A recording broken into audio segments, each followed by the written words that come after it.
صحیح بخاری کا جملہ ہے یہ. 39 دن تک خیبر میں جا کر بخیریت تمام لوگ میدان سے واپس آتے رہے، نہ کسی کی نقصیر پھوڑی نہ اپنی پھڑوائی. آتے رہے اور آخر میں عالم یہ ہو گیا کہ یہ پہچاننا مشکل ہو گیا بقول شبلی نعمانی کے کہ پہل کون کرتا تھا تشریف لانے میں.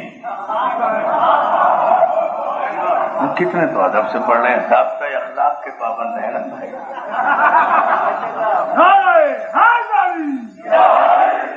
مگر چونکہ بخاری کی بات ہے اس لیے کہہ رہے ہیں خیریت سے تشریف لایا. آخری دن تو یہ ہو گیا تھا کہ سردار کہتے تھے کہ ملک میں کیا لڑتا، کہاں تک لڑتا، یہ لشکر ہی نہیں لڑ رہا تھا. لشکر کہتا تھا سرکار ہم کیا لڑتے، یہ وٹے سرکار. تو شبلی نعمانی کہتے ہیں کہ بہرحال سردار نے لشکر کی شکایت کی، لشکر نے سردار کی. پیغمبر نے اعلان کر دیا، صحیح بخاری میں حدیث موجود ہے،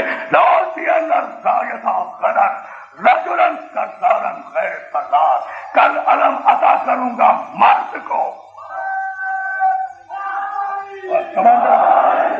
40ویں دن کہا کل علم عطا کروں گا رجل کو، مرد کو. اپنی فوج کے سارے مردوں کے سامنے کہا مرد کو کل علم ملے گا. کل علم عطا کروں گا مرد کو، کرار کو، غیر فرار کو، محب خدا کو، محبوب خدا کو، محب رسول کو، محبوب رسول کو. جو اللہ کو دوست رکھتا ہوگا اللہ اسے دوست رکھتا ہوگا. اللہ کب دوست رکھے گا؟ جب اللہ راضی ہوگا. جو ہے نا نعرہ حیدری. لیکن ایک جملہ کہنا چاہتا ہوں آپ کی خدمت میں، اور وہ جملہ یہ ہے کہ علی پہنچ کر دست نبوت کو بوسہ لیا. اپنے سپریم کمانڈر رسول سے پوچھتے ہیں یا رسول اللہ چھوڑے ساری بات، آپ بتائیں کب تک لڑوں.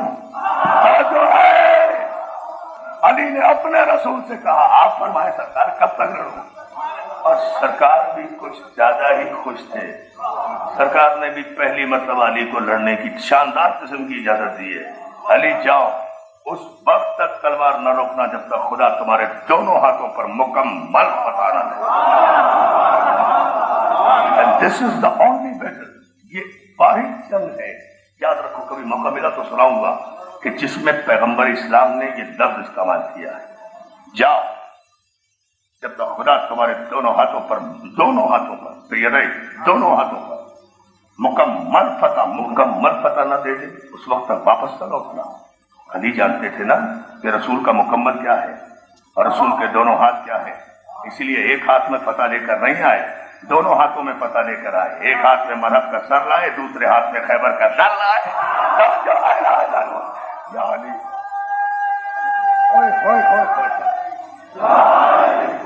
یہ واحد جنگ ہے، واحد پوری حیات طیبہ میں پیغمبر اسلام کی واحد جنگ ہے جو یہودیوں سے لڑی گئی، مشرکوں سے اور بت پرستوں سے نہیں لڑی گئی.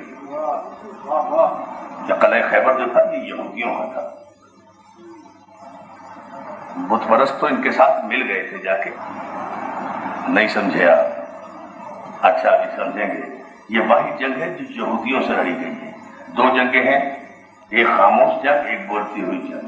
بولتی ہوئی جنگ کو جنگ خیبر کہتے ہیں جو یہودیوں سے لڑی، اسے بھی علی نے فتح کیا. اور خاموش جنگ عیسائیوں سے ہوئی ہے جسے آیے مباہلہ کی روشنی میں پنجتن نے فتح کیا. یہودیوں اور عیسائیوں سے بڑی توجہ.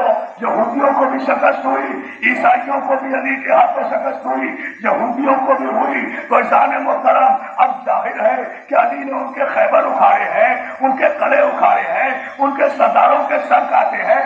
اب قیامت تک جب بھی جہاں بھی یہودی نسل کا کوئی ایک بچہ بھی ہوگا وہ علی دشمنی کا مظاہرہ تو کرے گا. اب جہاں بھی دیکھو کہ کوئی علی یا نعرہ حیدری کے خلاف ہے، سمجھ لو یہودی کی اولاد ہے.